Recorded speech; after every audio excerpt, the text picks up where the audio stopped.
Good morning to all of you, and let me first of all thank Lady Lynn de Rothschild, if I may say, and the Inclusive Capitalism Initiative for convening all of us today. I would also like to recognize the great civic leaders with us today, and first of all, indeed, His Royal Highness the Prince of Wales, President Clinton, and Fiona Woolf, Lord Mayor of the City of London. We're all here this morning to discuss inclusive capitalism. And when Lynn sent me the theme, I thought only Lynn could convene such a room on such a theme. Because what is inclusive capitalism? We may thank His Royal Highness for giving us the backbone of what it should be, the environment within which it prospers, or that it destroys. But what is inclusive capitalism? So let's go back to etymology and a bit of history. Etymology, capitalism, comes from Latin, like so many other things. Caput was the initial one. Cattle head that you count to determine your wealth. Capital was then first used in the 12th century to refer to funds that could be managed, lent. But the word capitalism was first used in 1854 by an Englishman, the novelist William Thackeray, and he simply meant private ownership of money. Everything seems to have been invented by Englishmen. All sports for sure. But the consecration of capitalism came a lot later, in the mid of the 19th century, and it was indeed Karl Marx who focused on the appropriation of the means of production, and who predicted, obviously in The Capital, who predicted that capitalism in its excess carried the seeds of its own destruction, and did so because of the accumulation of capital in the hands of a few, essentially driven by the accumulation of profit, not especially concerned about consumption, and causing as a result social chaos and ultimately so many cyclical crises that capitalism would destroy itself. That's the description of Karl Marx. So back to Lynn. Isn't inclusive capitalism, as a result, an absolute oxymoron? Or, more to the point, would it be the ultimate response to Karl Marx? And would it respond to his dear prediction that capitalism would actually destroy itself? And could capitalism actually be a true engine for global prosperity, not for a few, but for the many? If so, what should the attribute of inclusive capitalism be? Trust? Opportunity? Rewards for all within a market economy, allowing everyone's talent to flourish? Certainly, that is the vision. However, most recently, capital has been characterized by repeated crisis, and most lately by massive excess. Excess in risk-taking, excess in leverage, excess in opacity, complexity, compensation, and all of that led to massive destruction of value. It has also been associated with high unemployment, rising social tensions, and growing political disillusion. All of this happening in the wake of the Great Recession. One of the main casualties of all that has been trust. In leaders, in institutions, in the free market system itself. The most recent poll conducted by Edelman Trust Barometer, for example, showed that less than a fifth of those surveyed believe that government or business leaders would tell the truth on an important issue. Now, that is a wake-up call, because trust is the lifeblood of modern business economy. Yet in a world that is more networked than ever, trust is harder to earn than to lose. Or to quote one of the participants today, if trust comes on foot, it lives on a horse or a Ferrari. It's a Belgian proverb, actually. La confiance part à cheval et revient à pied. So the big question is, how can we restore and sustain trust? Well, first and foremost, by making sure that growth is more inclusive and that the rules of the game lead to a level playing field, favoring the many, not just the few, prizing broad participation over narrow patronage. By making more inclusive capitalism, we make capitalism more effective and possibly more sustainable. But if inclusive capitalism is not an oxymoron, it is not intuitive either. And it is more of a constant quest. You mentioned, Lynn, a journey. More a constant quest than a definitive destination. So what I would like to do this morning, as head of the IMF, is talk about the things that have tasked the IMF to work on, which it hadn't done much work or more research on previously. One is inclusion in economic growth, and the second one is integrity in the financial system. Those are not new subjects, but certainly not the ones that are typically associated with my institution. So let me begin with economic inclusion. One of the leading economic stories of our time, and whatever the actual numbers, or rather the sort of very, very marginal debate that occurs at the moment on the front page of some of our good papers. So one of those leading economic stories is rising income inequality and the dark shadow it casts across the global economy. The facts are familiar, and I'm not just going to quote his numbers, I'm going to refer to other numbers. Since 1980, the richest 1% increased their share of income in 24 out of 26 countries for which we have data. In the US, the share of income taken home by the top 1% more than doubled since the 80s, returning to where it was on the eve of the Great Depression.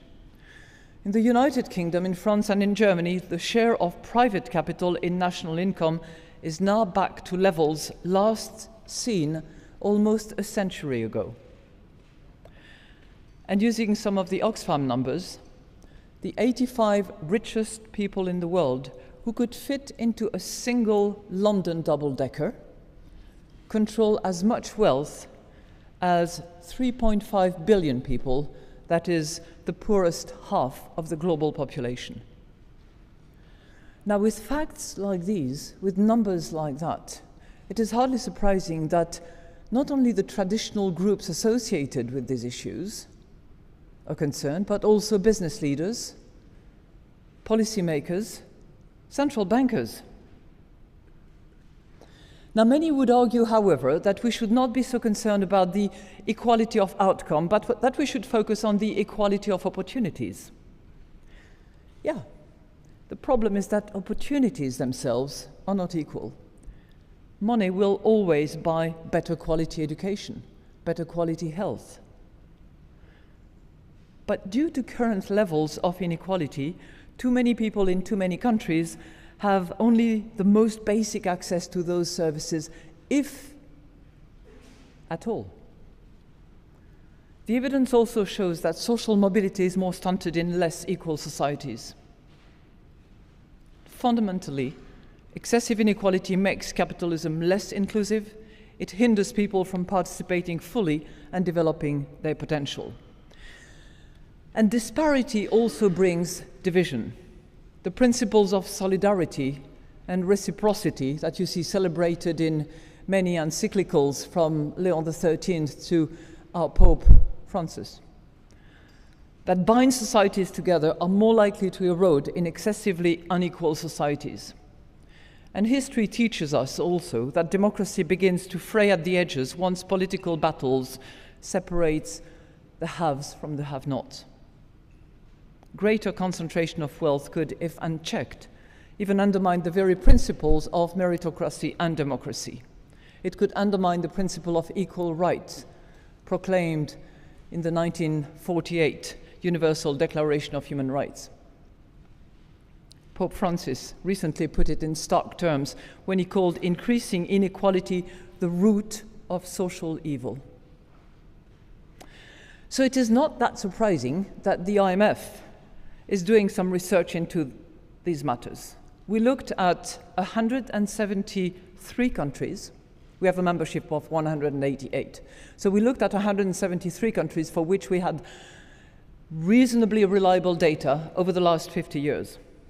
And we found that more unequal countries tend to have lower and less durable economic growth. We went on the record on that point, and we have published. So much for the diagnosis.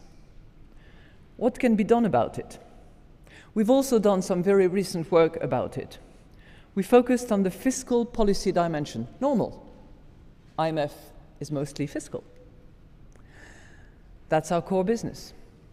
And we found that in general, fiscal policies have a good record of reducing social disparities. For example, transfers and income taxes have been able to reduce an inequality by about 1/3 on average among the advanced economies. Now, there are wonderful initiatives of the very wealthy deciding to give away most of their wealth and to only allocate a small portion of it to their succession. But failing those, fiscal initiatives are probably the second best to actually try to reduce inequalities. But it's a complex issue, and policy choices need to be made carefully, because fiscal discipline is often the first victim of political battlefield, and we obviously want to choose the measures that do the most good and the least harm. Some potentially beneficial options can include the following: making income tax more progressive without being excessive, making greater use of property taxes, expanding access to education and health, relying more on active labor programs and in-work social benefits. But we have to recognize that reducing inequality is a very hard quest, because you end up having winners and losers. And the likely losers are those who have the biggest voice, because they have the largest means, which is why, as His Royal Highness told us this morning, it takes courage and determination. It needs courage and determination in order to enable as many people as possible to participate and benefit from the economy. And it needs to be more inclusive. It means addressing income disparity, particularly when those disparities are extreme. So let me now turn to the second dimension of inclusive capitalism that I would like to address this morning, and that is integrity in the financial system. And it is not an oxymoron to actually plead for this in the City of London, Madam Lord Mayor. It is not. But if we look at those surveys, the profession that is most hurt by diminished trust is the financial profession. They generally fall at the bottom of the list of those that are trusted and respected. We should not forget that the word credit derives from the Latin word for trust. Now, we're all familiar with the factors behind the crisis. Financial sector that nearly collapsed because of excess, a sector that, like Icarus in its hubris, flew just a bit too close to the sun and then fell back on Earth, taking the global economy down with it. We can trace the problems to the evolution of the financial sector before the crisis. Financial actors were allowed to take excessive risks, leading to a situation whereby the profits on the upside went to the industry and the losses on the downside, a couple of years later, were picked up by the public. Some of the greatest problems still outstanding today, actually, lay with the so-called too big to fail firms. In the decade prior to the crisis, the balance sheets of the world's largest banks increased by 2 to 4-fold. With rising size, naturally came rising risks, and not rising capital. Lower capital, less stable funding, greater complexity, more trading. If anything was inclusive, it was the various métiers of the bank. That kind of capitalism was more extractive than inclusive. The size and complexity of the mega banks meant that in some ways they could hold policymakers to ransom. The implicit subsidy that they derived from being too big to fail came from their ability to borrow more cheaply than smaller banks, magnifying risks and undercutting competition. Now, however bad and however destructive it was, the crisis has prompted a major course correction, with the understanding that the true role of the financial sector is to serve, not to rule the economy. Its real job is to benefit people, especially by financing investment and thus helping with the creation of growth and jobs. As Winston Churchill once remarked, and I quote, "I would rather see finance less proud and industry more content." The good news is that the international community has made progress on the reform agenda. This is especially true for banking regulation under the auspices of the Financial Stability Board, the Basel Committee, and we're moving forward with stronger capital and liquidity requirements. It should certainly make the system safer, sounder, and hopefully more service-oriented.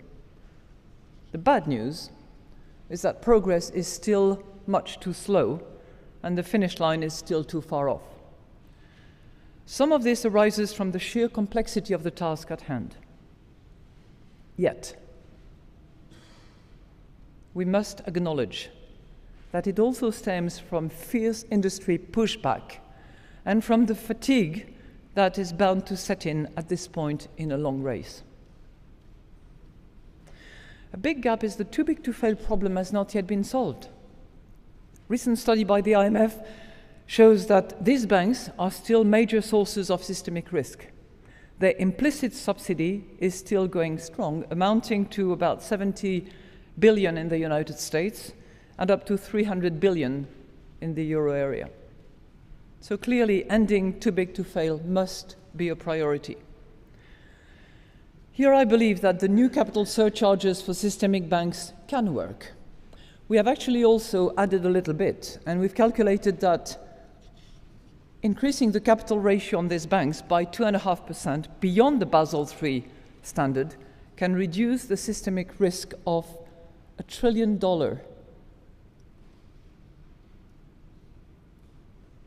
That's a big deal. And I can just hear the whispering of bankers saying, out of their mind. Another 2.5% in capital ratio?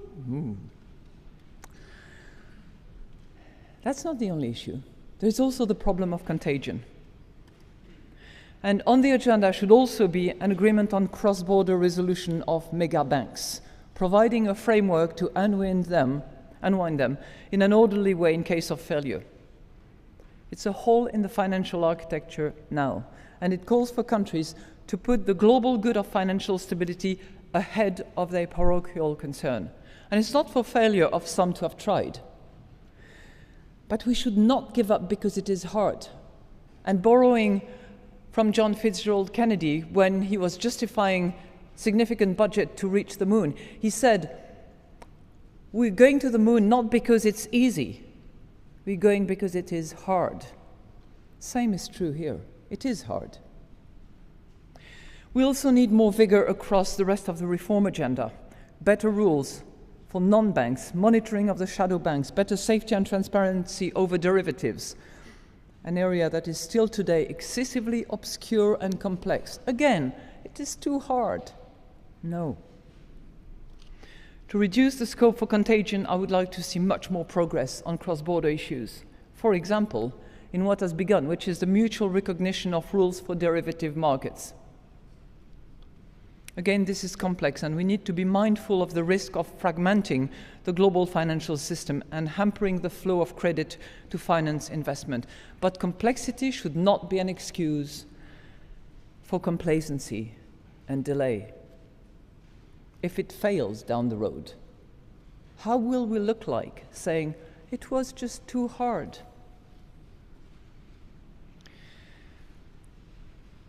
As a former lawyer by background, I'm the first one to recognize that rules will not suffice and that their implementation will be key. It calls for what? It calls for greater resources,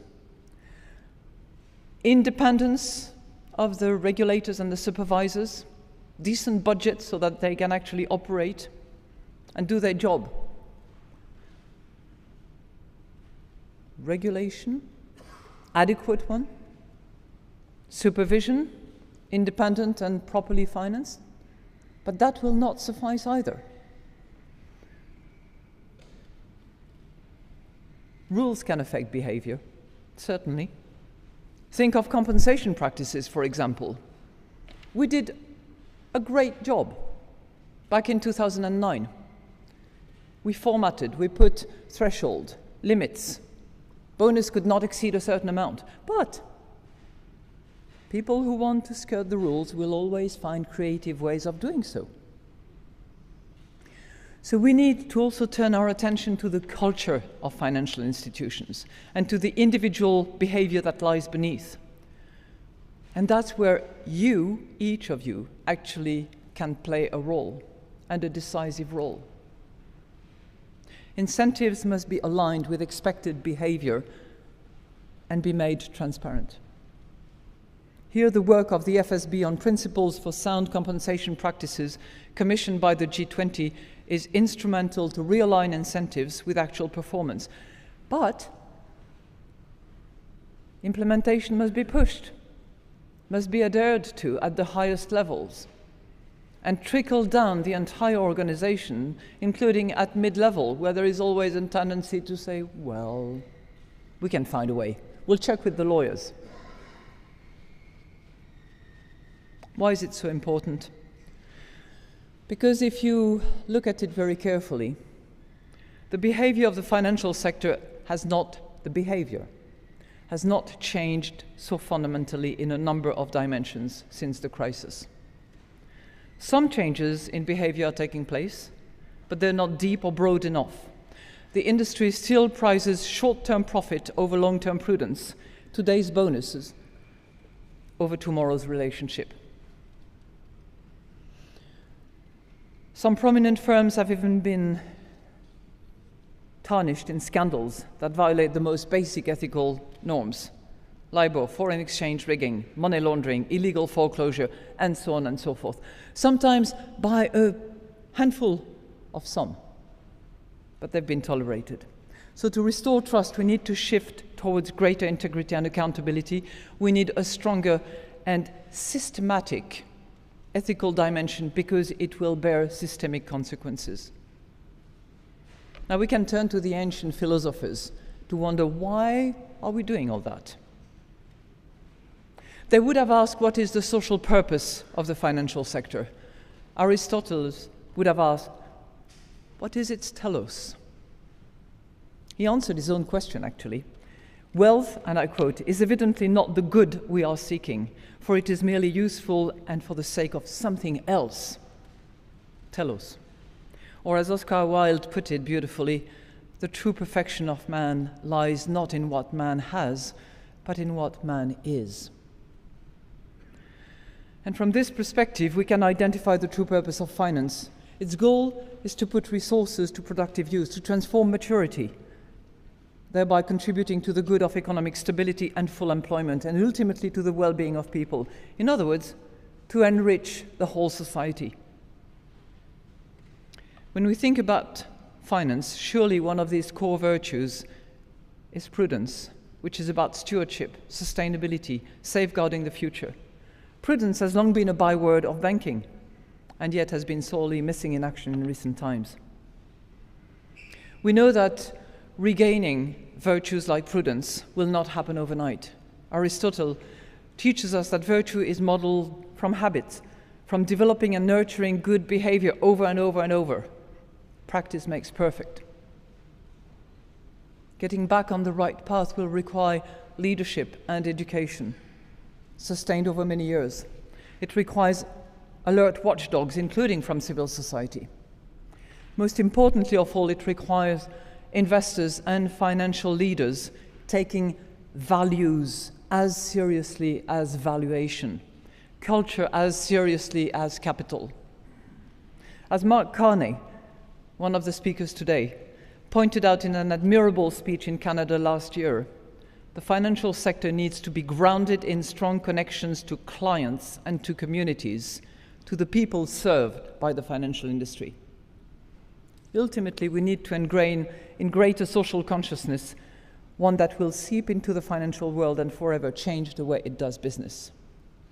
I have trepidation using the word forever, because as Lynn indicated, it's a journey, it's a quest. And a quest is forever. The result is not there. We are seeing positive signs, and clearly the event convened, organized with such talent, with extraordinary fairies around its cradle, is one such good example, pursuing practical ways to make capitalism an engine of economic opportunity for all. We can draw some parallels here with our expanding environmental consciousness, which owes a lot to His Royal Highness and other leaders who have taken this matter as seriously as it should. Not so long ago, look back, we didn't have that high level of awareness about the environment. Littering was commonplace. We were throwing things, not thinking about it. Today, we, our children, our grandchildren, are much more educated about these issues and more in the habit of respecting the planet. By comparison, the equivalent kind of awareness in the financial sector, the idea that private misbehavior can have a broader social cost, is only at an early stage. It is akin to the initial period of environmental consciousness, which focused on banning of lead petroleum products. Just as we have a long way to reduce our carbon footprint, we have an even longer way to go to reduce our financial footprint. Yet we must take those steps. I realize with great humility that those are not the kinds of questions that either economists, sometimes policymakers, feel terribly comfortable talking about. Yet I also believe that the link is clear. Ethical behavior is a major dimension of financial stability. So let me conclude. The topic of inclusive capitalism is obviously a vast one. And I could have talked, not as eloquently though, as it was just talked about the environment within which, as I said, capitalism can either prosper or despair. I could have talked about the exclusion of women as agents of capitalism. I could have talked about corporate social responsibility. Yet I wanted to focus my remarks today on the behavior that continues to deplete the treasury of trust and could again destabilize the global economy. I wanted to talk about matters that the International Monetary Fund cares about and can contribute to.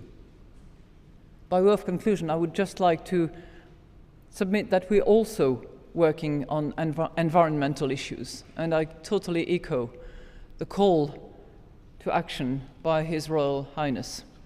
And I don't think it is fair to say that it is too hard. It will require consensus. Not all members will eventually agree. We have recently published a book on how to eliminate subsidies. It has a fiscal dimension, of course, but it has more importantly an environmental dimension. And it's a double win, and it can be done. We've surveyed 27 countries that have done so and that have eliminated the incentive to consume fossil energy.